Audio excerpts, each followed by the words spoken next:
like you said, to Trump, but they're getting beauty. They said, go out there and rob these houses and bring back the bounty, and then that'll pay your way. Because Republicans who get endorsement from Georgia carry that they mean anything. You can't sit on the sidelines any longer. You must get involved in the game. This is your sign.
All right, good evening. Welcome to Wednesday night here with Small Town Underground.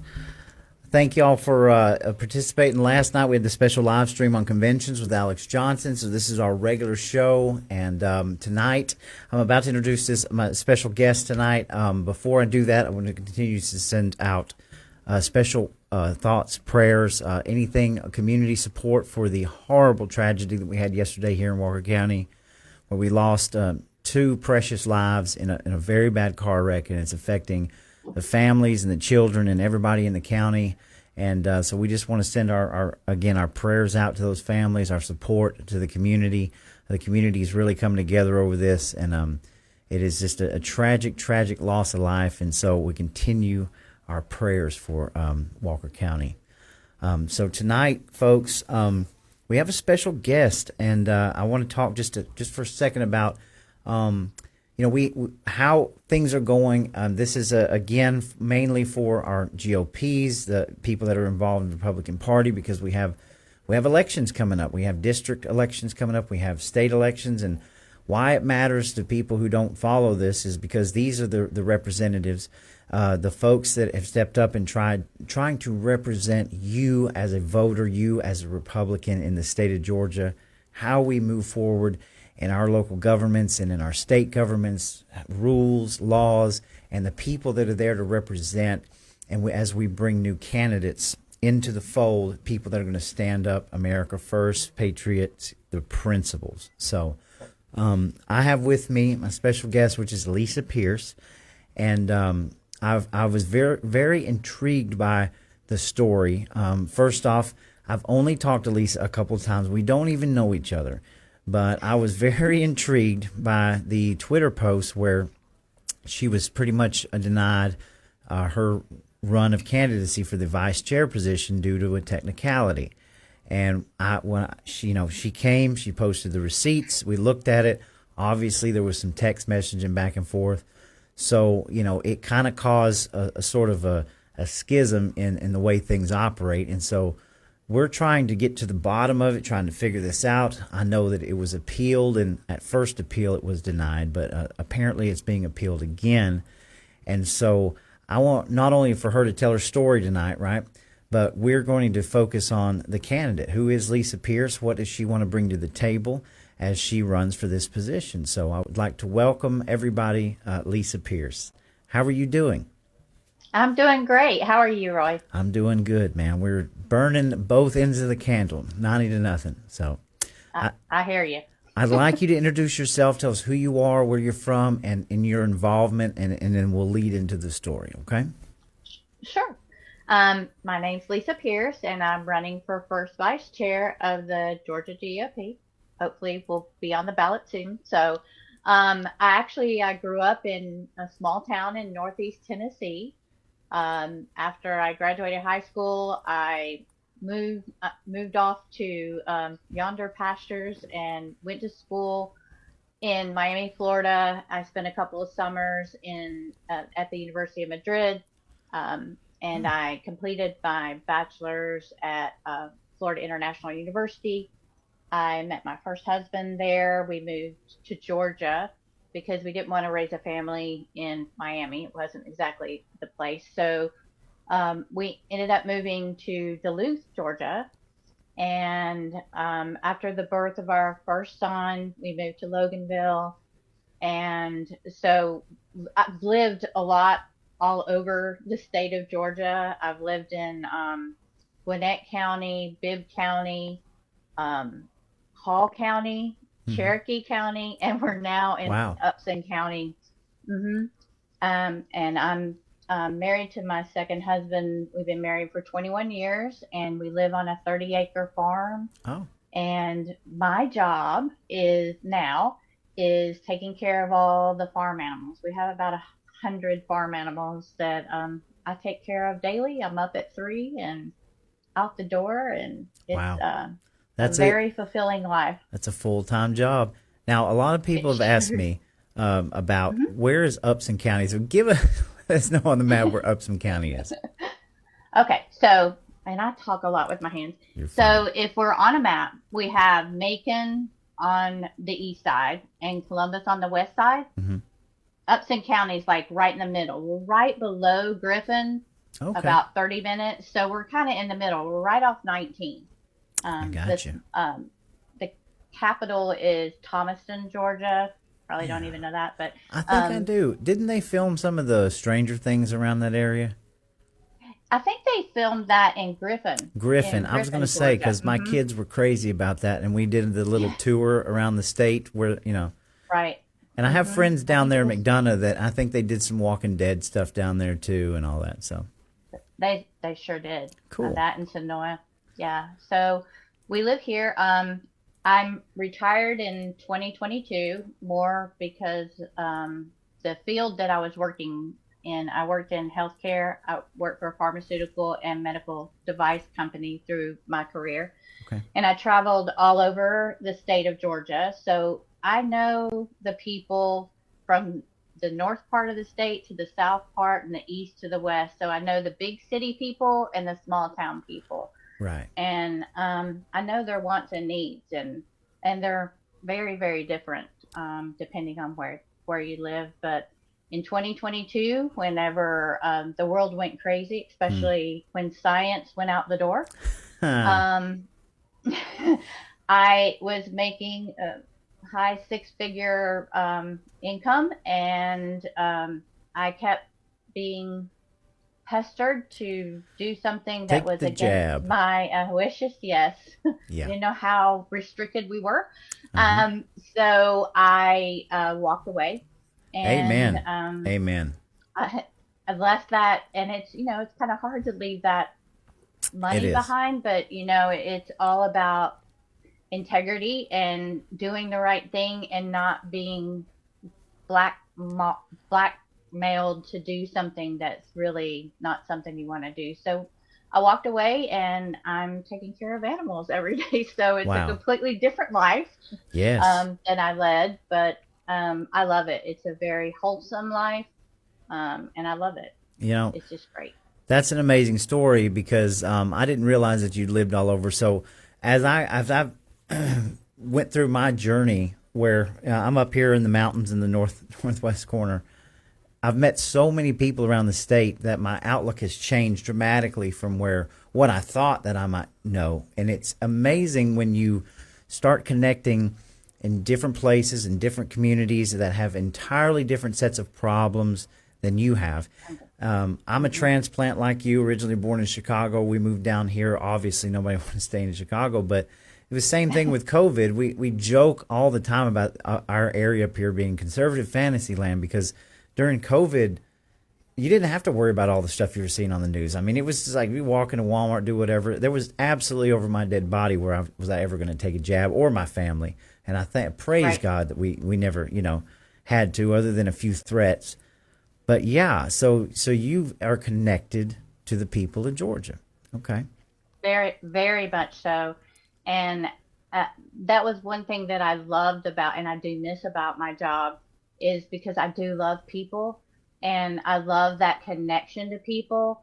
And I love the differences that you see in the rural areas versus the big city areas.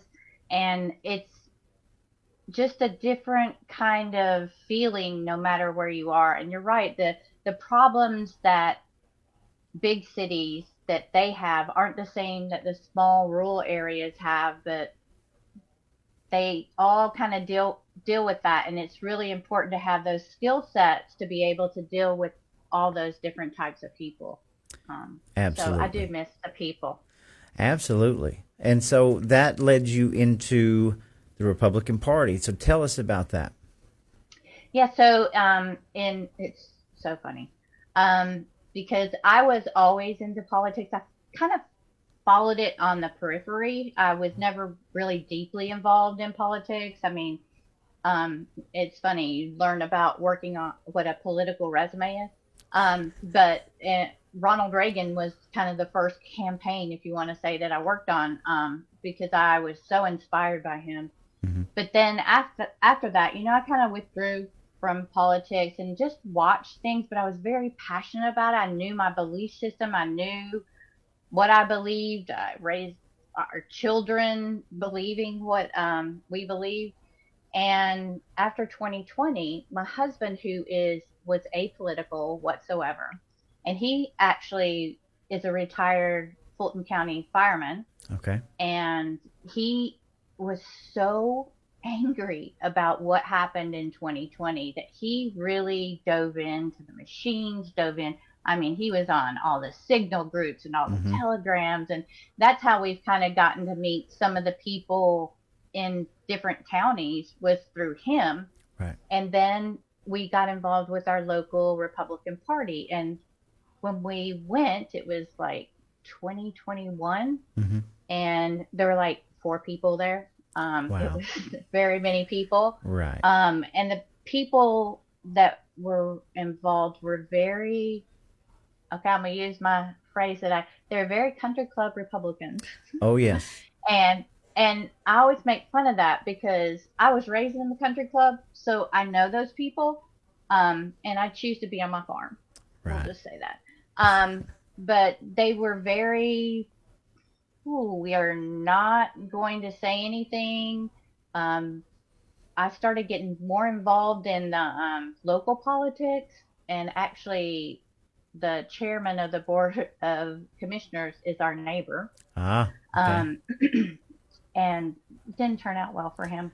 But anyhow, yeah, so I started getting involved and just watching what was happening in our local community and watching that whole good old boy network in high working Right. process here where they didn't listen to us. They didn't care what we thought. They didn't think we had a voice. and it became too much that I could not get involved. Right. In fact, Roy, I'm going to give you a perfect example. Here in Upson County, on our Board of Elections, all right, the chairman is the guy who counts the votes, who certifies the votes, and he is the chairman of the Board of Elections. There's a little bit of an accountability issue there, right? Conflict of interest, Mike? Yeah, conflict of interest. Well, I don't know. Wow. And I actually got in front of the Board of Commissioners in 2024 in January and said, hello, this should be a problem, and it should be a problem for everybody. Right. And at that time, our chairman was very flippant, and all of them were very flippant. They just didn't see a problem. My husband was going and talking to them. We had a coalition because we started changing the dynamics of the local Republican Party. Right. And we became more activists, and we kind of attracted those kind of people into our community. And lo and behold, last year we were very blessed. We had another guy run for chairman of the Board of Commissioners who has integrity, wants accountability, doesn't want the conflict of interest that's been happening, and is very much an open book. And I love him. And our old chairman, he would drive by my house on the daily and say, oh, it just makes me so mad that I drive by and see those signs in front of her house. And too bad. Yep. You know, you had your chance, but I know you.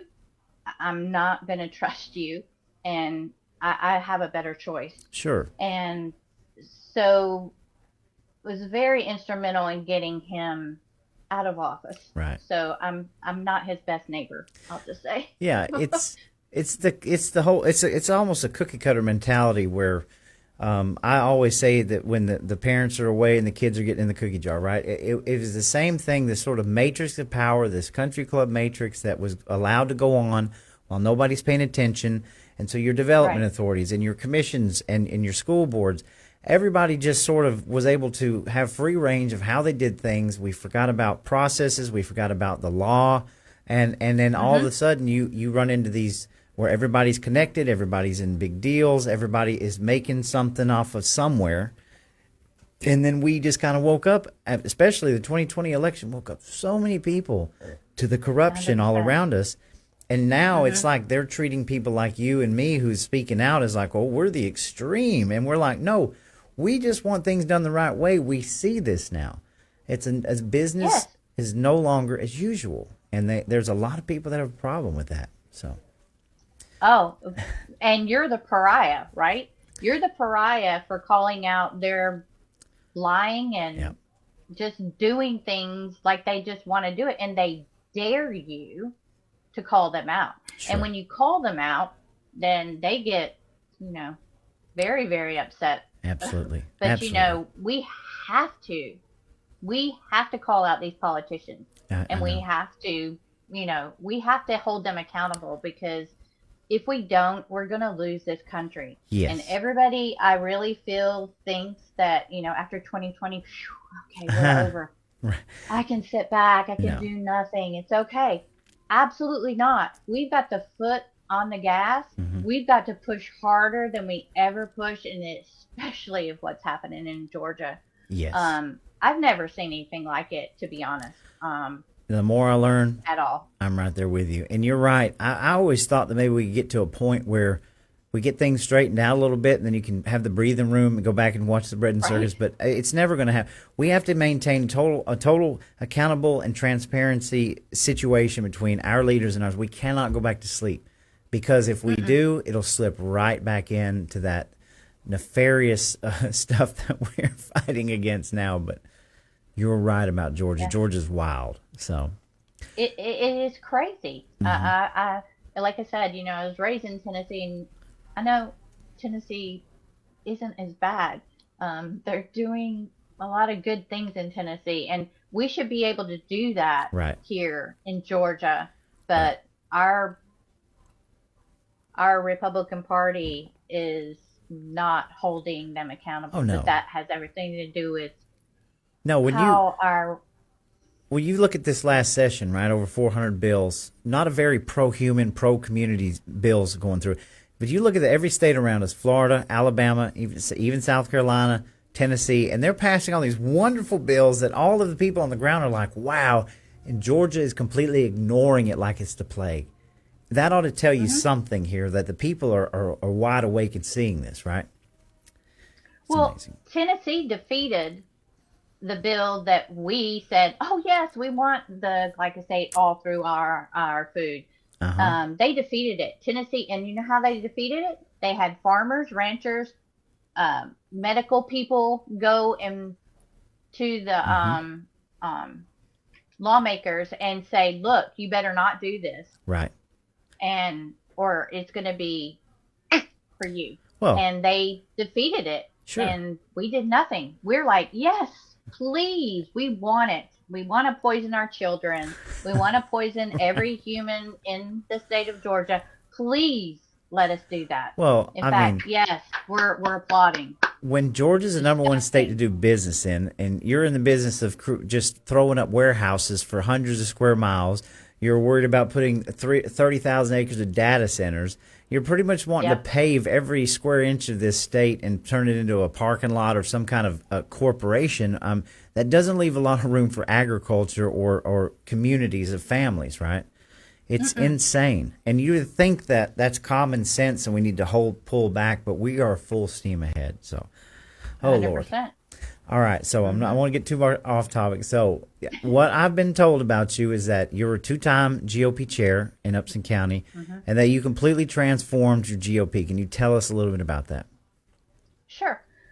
So I've been serving about 22 months now. I just was reelected in March down here. And so in the last year, I've grown our GOP by 500%. Wow. And and it's been done by doing the hard work, right? And if you look at results, because that's I've always been in business, so I always like to look at the numbers. From 2020 to 2024, we grew the Republican voters by 3%. Wow. Here in Upson County, and our Democrat voters actually decreased 2.55%. So we've had a 5.5% swing in Republican voting. So we've been really working hard here in the county. And that's what we need. We need leaders that are going to show the results of the hard work that they've been doing. Right. And unfortunately, you can't say that with or to my opponents that are running. Right. I mean, for example, 89% of every county in the United States actually moved more red. And 11% of them moved more Democrat. All right. In the state of Georgia, only one metro county grew more blue. You know what that county was? If I had to take a stab, I'm going to say Cobb County. That's correct. Is that correct? Cobb County. Cobb County grew more blue. And I guess my question to the voters and to all the delegates is we need to show proven leadership, and we need to show leadership within our own community. And if you're not growing your Republican base in your own county, what are you doing?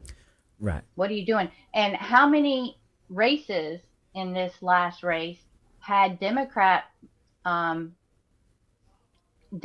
people running and no Republican opponent? Oh yeah, that should never happen. That's huge. Should never I don't care if I get my dog to run. I'm going to find a Republican, somebody to run against a Democrat. You're 100% right. Yeah, and so you have to be active and growing within your own county to show that you can prove yourself throughout the state. Right. So what are you doing? Well, and even the metro counties was a whole lot different from the rural counties, but even in some of these counties, there were Republicans were stepping up against massive, like in the sheriff's races and things. They were stepping up, even knowing that they had, not a chance, but they were making gains. And you're right. We should leave no election unturned from having a Republican candidate to run. Absolutely correct.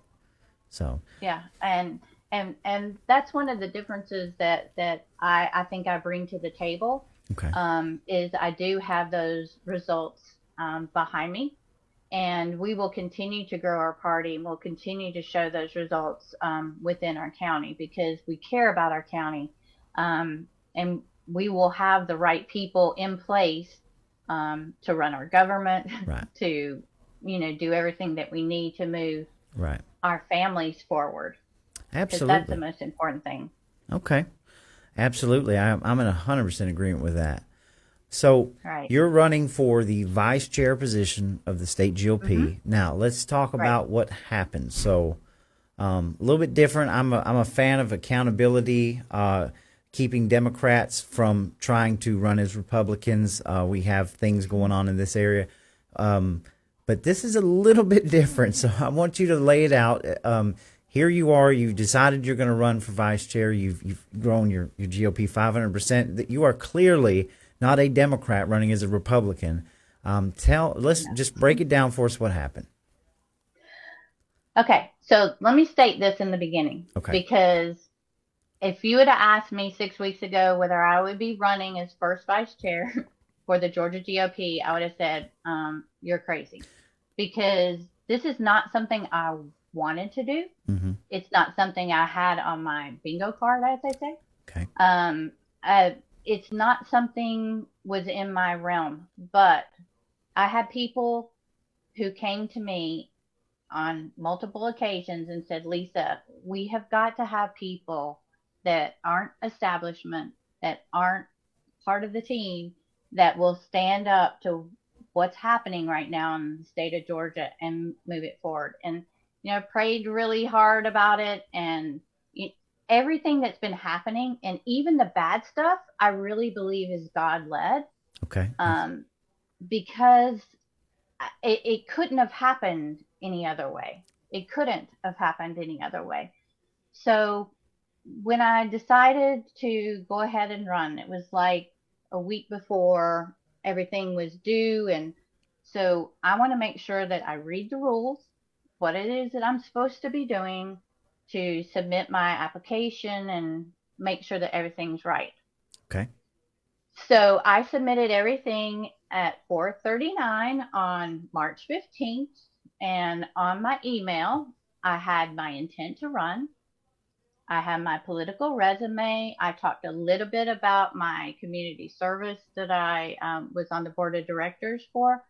And I just kind of gave a synapse of my career that I had worked 27 years in healthcare industry, because I didn't think that was too relevant, but it was relevant. So I pushed send, boom, done. 10 minutes later, I get an email back from Karen saying, hey, Lisa, we need a political resume with this, or is this your intent and your political resume? Right. And I replied, yes. And she replied, thanks. Right. That keyword being or, right? Because you were in contact. Right. Okay. Mm-hmm. And so after I submitted everything, she said, thank you. I was like, okay, good. We're just going to move forward. I start contacting people to try to get on schedules and all this. And then 9 days later, I get the email saying that I didn't meet paragraph C7 in the call. And I went back and I read again. And I'm like, how can I not meet it and that I've been disqualified? Right. And I appealed back and pretty much said, please explain to me, this is what you're saying. This is the rule. Where does it say I'm either supposed to attach it, right, or I'm supposed to format it a specific way, or you want me to list my skills, my whatever, right, to apply for a job that has no duties and no responsibilities. You know that, right? Yes. Again. Okay. Yes. Okay. Okay. Keep So going. detail those skills to show that you fit the profile. Okay. So anyhow, so I sent the email back saying, help me to understand. I know I'm from Tennessee and may be slow, but I can read. So I waited for a reply back, and Roy, I've been in business a long time, and I've never been more disrespected than I was by the email sent back by the parliamentarian and our general counsel. Mm, He spoke to me like I was a 2-year-old and, said a resume is, and gave me a definition, mm. and then said a political resume is, and then he's saying that, it details your skills for the job you're applying for, which has no duties or responsibilities. Okay. So the last reply I replied back was more or less, I totally disagree with what you just said. And I expect to be put on the ballot. Right. So my understanding is that the nominating committee met today. I don't know the outcome. Okay. I don't know what happened. So, but right. So let me just clarify that as far as I can okay. see. They disqualified you. You appealed it. Then you got an appeal back, still denying it. But now they're taking another look. The nominations committee is looking at it again, correct? Uh-huh. Okay. And I think the reason that happened was because of people like you and other people, because I did put the receipts out on Twitter. Yes. And and people were outraged by what happened. And so they've been kind of bombarding the Georgia GOP going, help me to understand. Because I don't understand. It doesn't make any sense. Yeah, let me clarify this, because, again, we don't know each other. We've only talked a couple of times. You agreed to come on the show. I know what a resume is, but this is a political party. I'm well-versed in accountability, freedom of association.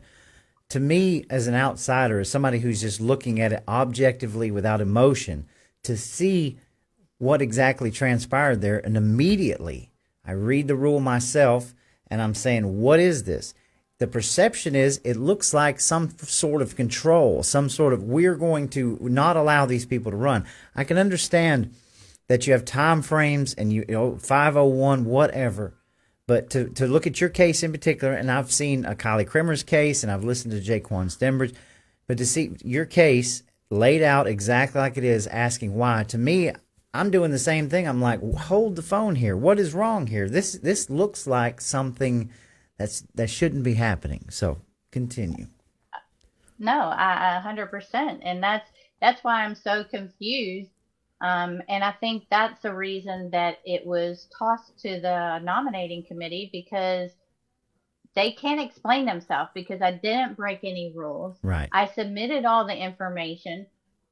If it was supposed to be an attachment, but Karen didn't say anything, she more or less accepted it. If you want to talk about a technicality, the technicality would have been simply saying, instead of "or is this your resume," say, "This is really what we're looking for. Could you submit this?" And you would, I'm sure you would have obliged them, right? I mean, 100%. And that's one of the things that I said in one of my replies, is that a good leader, if you wanted something else specific because it wasn't in the rule, then maybe the kind thing would have been, I need to have this exactly in this kind of format. And what was interesting to me is that when you look at a political resume, is I never considered that I worked on campaigns, right? Right. Because I didn't get paid for it. And I mean, I just have a different idea of what working on a campaign is.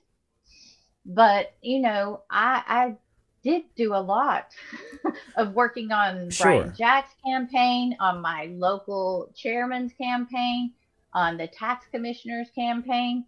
Heck, I had every sign here from every candidate that was running all last year at my house that I was handing out. Right. So if that's working on a campaign, Right, then, like how exactly a political resume. Look, the same thing, and this is my opinion. I know Sophia Farouk personally. I watched all these things unfold in Cobb County, and I would immediately start scratching my head. I'm a type of person that is point A to point B, right? And when it starts going off the rails, I'm scratching my head going, what is going on here? Because to me, this is what I would expect out of the Democrat Party would be to start 100%. blocking candidates where, well, 1 week this person is great and wonderful, and then all of a sudden they decide, well, they're going to run for a position, and all of a sudden we start crucifying these people like they're the worst people on earth, or technicalities. And that once the pattern emerges, how do you expect somebody like me who's watching everything, right? I'm holding myself accountable. Maybe they think we're just going to turn our heads and not say anything, but come on. I mean, what does it look like? Everybody's got to know what this looks like. Mm-hmm. So, but tell me the technicality. Exactly. Roy. That's what I want to show me. Right. The technicality that I didn't do. And is this the way we're going to be in the future, right? Well, if a person doesn't have a political resume, but they want to run and they're a Republican, does that mean they're completely disqualified because they haven't? I mean, I understand this, but again, you said it. It's a position that doesn't hold any power. I mean, right. So that is a head scratcher, and I know that most everybody agrees with that, and we're just telling the truth. So continue. No, that's pretty much the come story. on, I'm not crazy. You're not crazy. I mean, I don't know. I Okay. can't put my finger on what it is that I've upset them about. I guess maybe because I'm a you're not nobody. I always Right. say it. I mean, I call myself the accidental candidate because it wasn't in my wheelhouse. But it's like I don't understand. I'm a nobody from Upson, small county. right. What's the problem? I guess because you're What's the nobody. problem? Does that mean we all have to be a somebody, right? I thought Well, it seems that if you're not contributing to campaign with a lot of money, which was talked about tonight in the debate, that you can't be on the board. Right. Okay, well, that's not what I thought our party was supposed to be about. Exactly.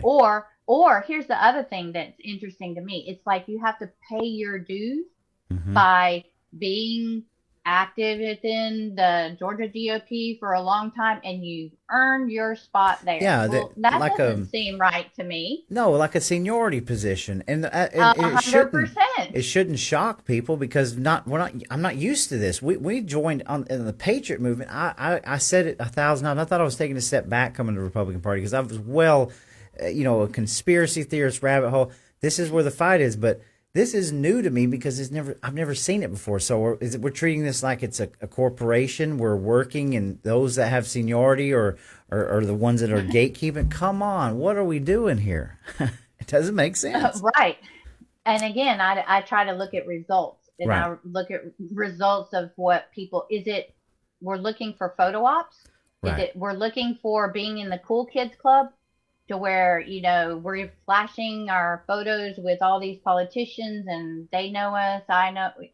If that's Sure. it, I don't want to be part of that. I want to be part for the people. Absolutely. We the people need a seat at the table, and we need to have somebody who has a backbone who's going to stand up to all the little country club Republicans and say no more. That's right. No more. We're not going to do this anymore. Yeah. You can play your reindeer games, but not in my little field here. Sure. And we've got to start standing up. Absolutely. And you see what they did to our state senator in January, and he continues to stand up. And so this is the way it's going to be. We've got to have the same people with the same backbone, because if we don't get the same people that are willing to get up and stand up and fight no matter what, and we create a block where we can stop some of this draconian legislation and these tactics they use down at the Capitol. God, heaven forbid, we're constantly talking about Republicans here. I mean, we should be fighting the Democrats and their idiot, ideology, but we spend our time fighting Republicans who laugh at us and mock us and then try to block us out of being a representation. Oh. Well, and it's funny that you bring up Colton, Senator Moore, because we did come up with a resolution in support of Senator Moore and really called for the Speaker of the House to resign. Absolutely. And to publicly apologize to him. Yes. Of which has not happened yet. Of course but, not. You know, I always describe the Georgia GOP, and people make fun of me because I'm a farmer, man. So I'm going to use a farmer analogy. But the Georgia GOP is like a castrated bull. And how you control a bull is you put a ring through their nose. And the controller of the ring of the Georgia GOP is Brian Kemp. Right. Okay. Hands down. We know this. And so he's leading the Georgia GOP around, telling them what they will and won't do. And that is the problem. It needs to be reversed. Right. And the only way it's going to be reversed is if we get a different leader. Well, and let me, I want to interject something there because it was something that I've been thinking about for a while. But Brian Kemp, we all need to remember that Brian Kemp publicly left the Republican Party and created a coalition which now has a war chest of over $100 million plus. I don't know how much is in there because the senators voted in a bill that said he was allowed to do that and allowed to take money. So we spend all this time, we're talking about you are getting blocked from the GOP from running on a technicality, but nobody seems to remember or mention the fact that our own state governor doesn't even recognize the Republican Party. He recognizes coalitions, and now that people have gotten privy to it, the coalitions are starting to be hush-hush now, right? Because they didn't come out all on force and they didn't take over the GOPs, right? I mean, we're ignoring this. The man has his own coalitions. It's called the mafia. Yes. We live in a mafia state with a mob boss, and I would say it to Brian Kemp's face, and this may ruin my chances, whatever, but that's the hashtag truth, is that with everything that they've set up, they have made we the people irrelevant. And that's why your legislators don't listen to you, because they don't have to. Right. All they have to do is go to Daddy Warbucks and say, I need money. Exactly. And Daddy Warbucks writes a check. So whatever the king wants, the king gets. Well, it certainly appears this way. He said at the beginning of this legislative session, do not put an election integrity bill on my desk. I will not sign it. You're okay? 100% right. We know this. This is truth, fact. To me. Yes. And so we have got to have leaders within the Georgia GOP who are going to fight for Trump's agenda with hand-marked, hand-counted ballots, period. And we do not have that right now. Right. And let me remind everybody too, and I'm not throwing any rocks at anybody, but reminder that Sinai was stopped this session with an election integrity bill, a very important election integrity bill, and a gun bill that we were working on that were lost in complete translation and shut down. Now, you put that together with what we all know that Brian Kemp said, do not let something like this pass. I'm telling you, the people are wide awake and we can see all of this stuff. It should be no surprise to anybody that we're watching and we can see right through this. So, wow. Yeah.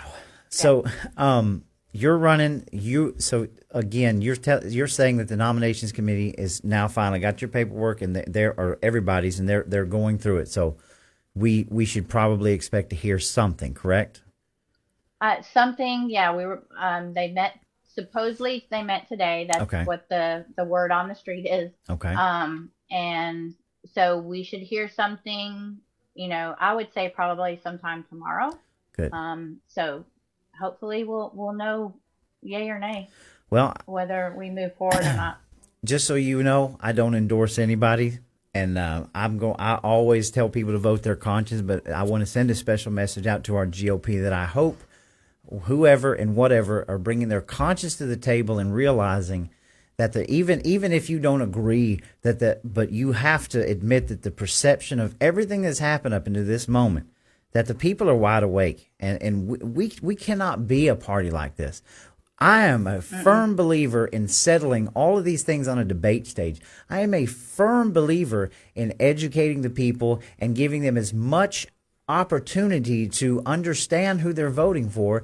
We're doing this now in my county when it's in a local position, when we have 2 or 3 candidates, because we have to get this information out. That's how we get more informed voters. We always talk about low propensity voters. The way you get them in is to give them that choice and educate them and bring them to you. And we should not be at this juncture with the GOP. So, No, we shouldn't. All right. So Not at all. We're going to go to comments here in just a minute. But so we've pretty much covered everything. So what I want you to do is tell us why, tell the people why they should vote for you. What do you look at in the future? What are you wanting to accomplish by becoming the vice chair? Well, one of the things is what we just talked about is that we need to bring forth Trump's agenda, and we need people who are going to fight for Trump's agenda. And the biggest thing is the hand-marked, hand-counted ballots. We've got to start there, in there, and die on that field there. Yes. Because if we don't have elections, we don't have a country. Amen. So that's number one. Okay. The second thing is that we've got to have some communication from the Georgia GOP. I know my experience with all the chair people around me last year in the most important election ever, and we had very minimal communication from the Georgia GOP. And thank the Lord that Trump Force 47 came in, because for the people that are new, we had no idea what we were doing. What are we supposed to do? How do we grow our right. Counties? What are we supposed to do? Right. We should have some kind of training, some kind of mentoring program, some kind of something, so we can unify as a group Right. through the whole state and move forward together, because we're not. We're Right. like 14 different districts with 169 different counties, and we're all working in different areas and going. Right. It's like ADHD to the Not max. very well coordinated, in other words. Not at all. Okay. Not at all. And we need to have direct communication and a unified message, and to have people moving forward together. So that's number 2.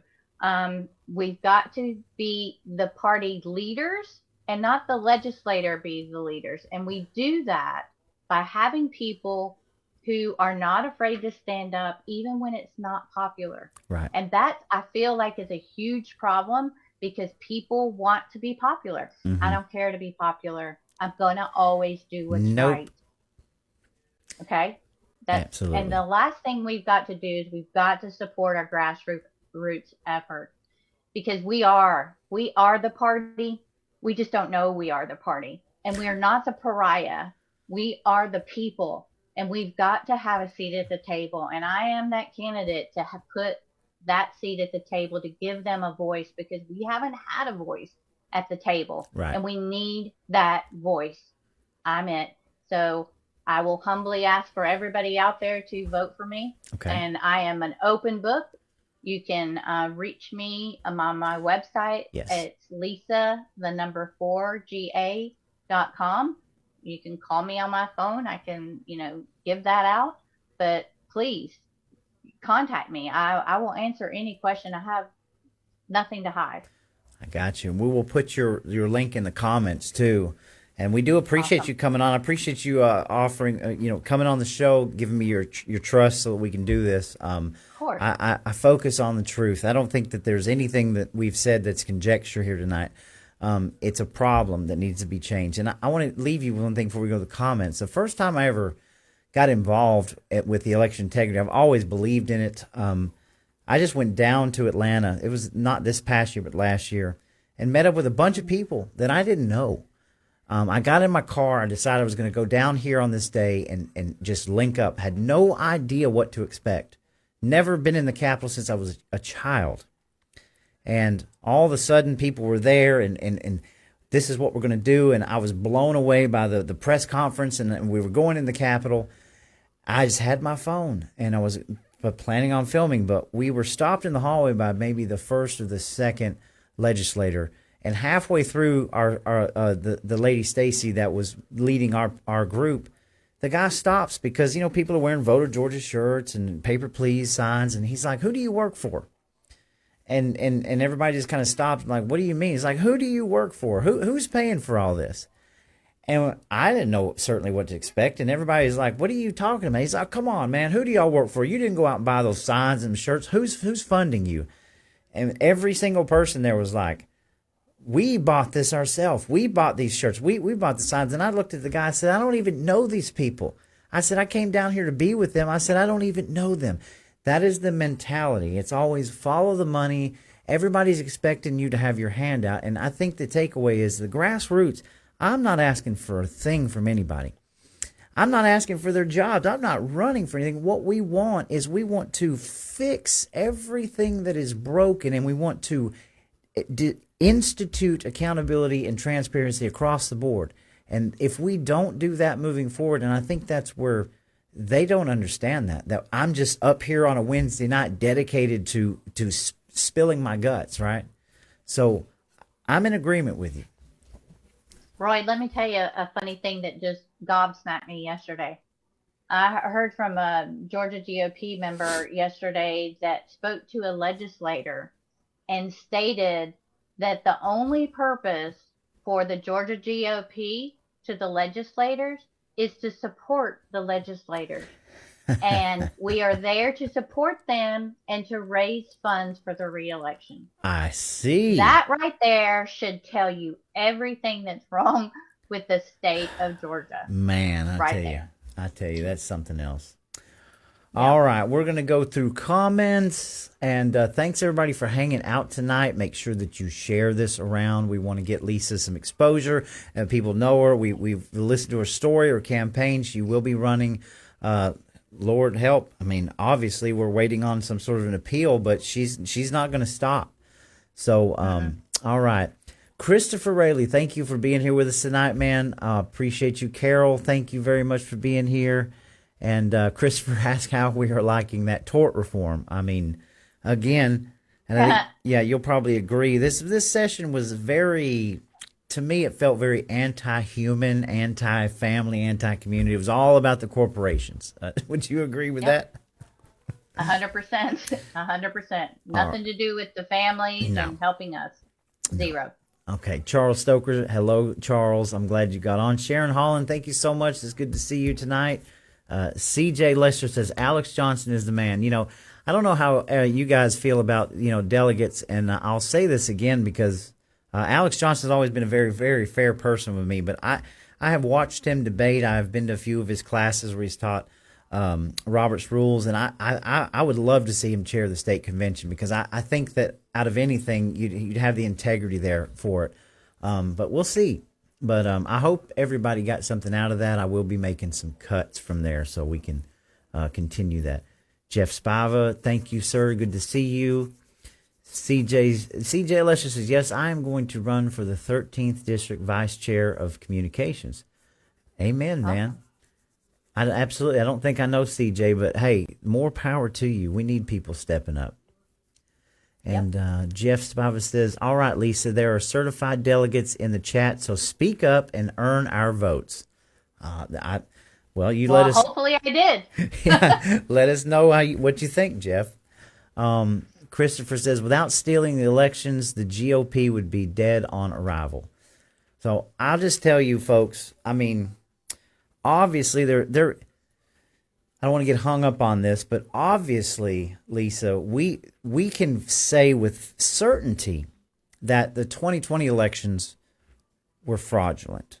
All right, we can say without a shadow of a doubt. We know now the government. We had was it Tulsi? Tulsi came out the other day saying she had seen the proof, seen the evidence. There is no more debate about this. We have a federal government now who is leading the charge in everything that we need to fix the election. So obviously 2020, 2022, you can just be a layman and look at the numbers and think this doesn't add up.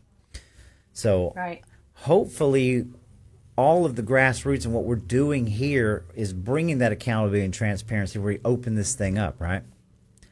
That's what I'm hoping. And Roy, I really would like to see what our true numbers are.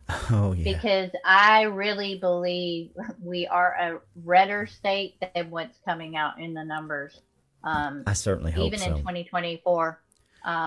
So I can't wait till we really have a true election to see where we are. Right. 100%. Okay. Kim's Coffee Talk watching. Thank you, Kim. Kim's got a great podcast. In fact, I can probably hook you up with her. She does a morning podcast, and she's a ton of fun. We can get you on there with her. Charles I might be in my overalls. that'll be fine. She's got a great little show. You'd love it. And Charles says, my granddaughter went to college, D-bust osteopathic medicine. Okay. Oh, wow. Michael Jan 8, I'm so excited you're giving her an opportunity to share her vision. That's what we're all about here, folks. I invite countless people. You know, people reach out to me. I'm all about the information, man. We're not trying to, this is straightforward. I don't do endorsements. What we're doing is sharing and educating. We're not going to keep this thing bottled up. We're going to let it out to everybody. Let's see here. Noreen Canner, who is also running for position. Good to have you. She says, Noreen. life on the farm is awesome. I agree. I wish I was on a farm. Let's see. Christopher says that he had some problems with Kemp that shut his business down. Let's see. He's from the 53rd. Okay, Charles Stoker says you are grassroots. That's good to know. And that's the vice chair position. She's running. People are asking that you're running for the vice chair position of the state GOP. The first vice chair. First vice chair, yes. I might have left that out, but yeah, first vice chair. Let's see. Rural convention. Christopher says rural conventions are the best. It's just the cops and their buddies. Yeah, Christopher's got a crazy story. I'm sure he's going to be able to tell us one of these days. Let's see here. I'm going down. I'm going to see if there's any questions. Let's see. Thank you for standing. Yes, Tennessee. Noreen says rhinos are alive and well at our capital. Time to primary all but a few. There's obviously 100%. Yeah. 100%.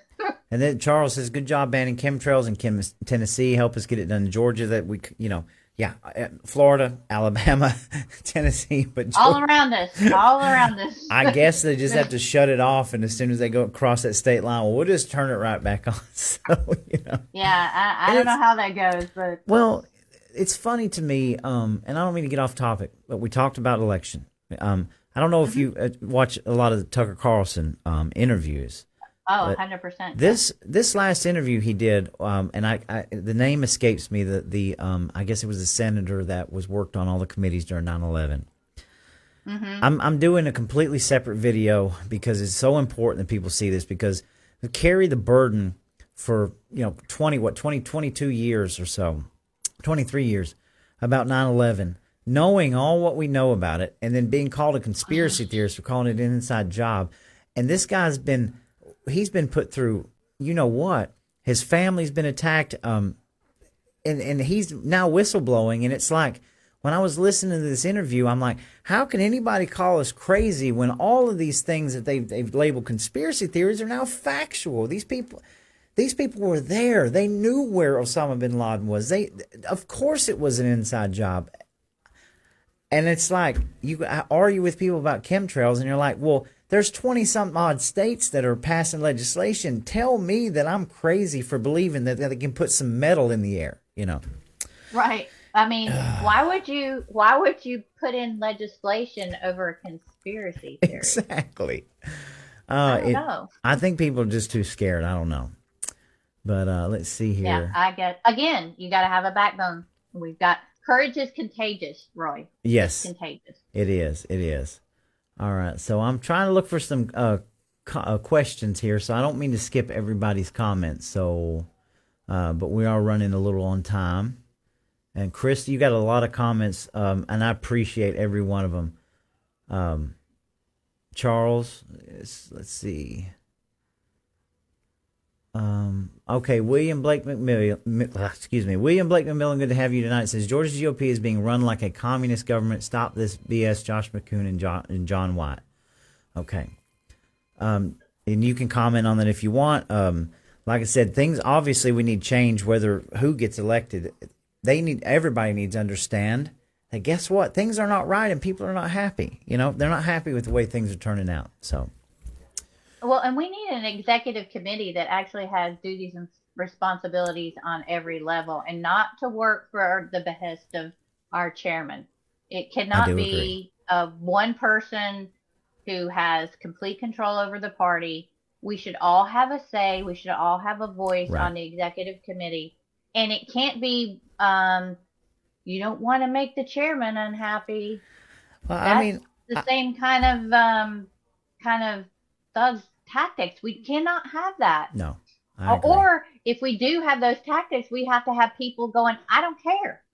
And I'm that person. I don't care. I'm going to do what's right. You don't intimidate me. Right. If you're having to run things like that, obviously things aren't being done right. That's all we ask is being done right. Point A to point B. Obviously, you can't do it in everything, but most things you can just take it point A to point B and be done with it. You know. Yep. Okay. Yeah. Chris says, "Who needs Democrats when you have the Georgia GOP?" Look, I'm not. I can't even agree with that statement, but I'm just telling you the perception of what's going on, and we are watching and we are learning and listening. Absolutely. And Richard Schroeder, good to have you. Says the corrupt Georgia GOP is going down. And let's see here. Oh, we're getting a bunch of comments tonight. Mike Pearden, good to have you. Abortion clinic to grassroots Republicans. I'm not sure what that means, but I'm glad to have you with us tonight. Lisa Adams, good to have her. If y'all haven't checked out her speech the other night. She's been a fire. I'm telling you. She's been fire. Lisa is unbelievable, and she has taken this step. She is stepping up and getting involved in her county, and she's demanding transparency. And that's exactly what we need. So she says, no cool kids club for me. Thanks. I know. I'm with you, girl. I'm with you. And Charles says, preach it. Let's see. Let's go down. Mike Pearson says the JDA is the head of the corruption. There's a lot going on with joint development authorities, and a lot of people are looking into that. So, it's something that needs to be explored. We've got layers and layers of matrix of control all around us. So, the Misfit Farm, Georgia, good to have you. Not to mention we can't even vote them out anymore. Yeah. And Charles says paper ballots. And Chris says China Kemp is even voting against the Trump agenda. I mean, I can't disagree, man. And Jeff thanks you for your time and effort. Jeff Spiva, wonderful patriot. And Chris says, I prefer to settle in an MMA cage. So, I mean, we're trying to be the bigger people here. We're trying to do this right. And it seems like it is fifth grade antics going on all around us. I don't understand it. Roy, I swear, I've said this. I feel like I've gone back to high school and I'm in a bad episode of Mean Girls. It's just hilarious to me because it's ridiculous. Well, people see it. Jeff says, you have provided delegates with much to consider as far as our votes at convention. That's great. That's a great comment. There you go. And let's see. Chris said it was fun to learn Trump Force 47. Richard says, we better let the state and GOP know that we will not be voting on the electronic clickers. So, obviously. Here's the other thing. The other thing is that we cannot allow them to put into the rules that they want a standing vote. Right. Okay. This is very important, Roy. Okay. Because because it needs to be talked about because they want to do a standing vote, and a standing vote is an intimidation tactic for them to use because they're going to be taking camera photos of everybody that's standing. And you also have people who can't stand. Okay. Let's also think about that. But it's used as an intimidation tactic, and we should not have that. How about we set the example in the Georgia GOP and actually have paper ballots? Oh, I couldn't agree. I couldn't agree more. We could agree to have people who I know, a ton of people who would volunteer to count those votes. We could count it. It could be efficient, and we could get it done. Right. So we need to set the example and have paper ballots. I mean, I'm 100% with you. And I've talked to people at the standing vote as I'm learning, and a lot of people, a vast amount of people look at it exactly what it is, an intimidation vote where you're going to people will be a lot less or more timid to not vote in certain ways or do this because they're too afraid. And I agree. This is fifth grade antic stuff. I don't know how you can have such a grassroots movement in the GOP, right, and not try to do paper ballots. There are people that are going to be bringing paper ballots and ballot boxes and all these things in anticipation, and they're reaching out. Why would you not do this, especially given this time in history where not only is it being pushed, but our own federal government, the Trump agenda is paper ballots, right? What a wild concept that the GOP would say, this is Trump's agenda. We're sending a clear message to our legislators that we're going to do a paper ballot and then it be successful. I mean, set the example. Set the example. Set the example. I am telling you what. Example. If these people don't think that people can't see right through this, I just don't know. I don't know what to say. They don't care, Roy. They don't care. My goodness gracious. They don't care. Chris asked me, yes, the Alex was on yesterday. We did talk about the GRA. Stacy Dorn, that's correct. That's the first time I ever met Stacy there, and wonderful patriot. Let's see. She says they want to know where the funding comes from so they can attack your income. It's step one of their attacks. Of course. We know this.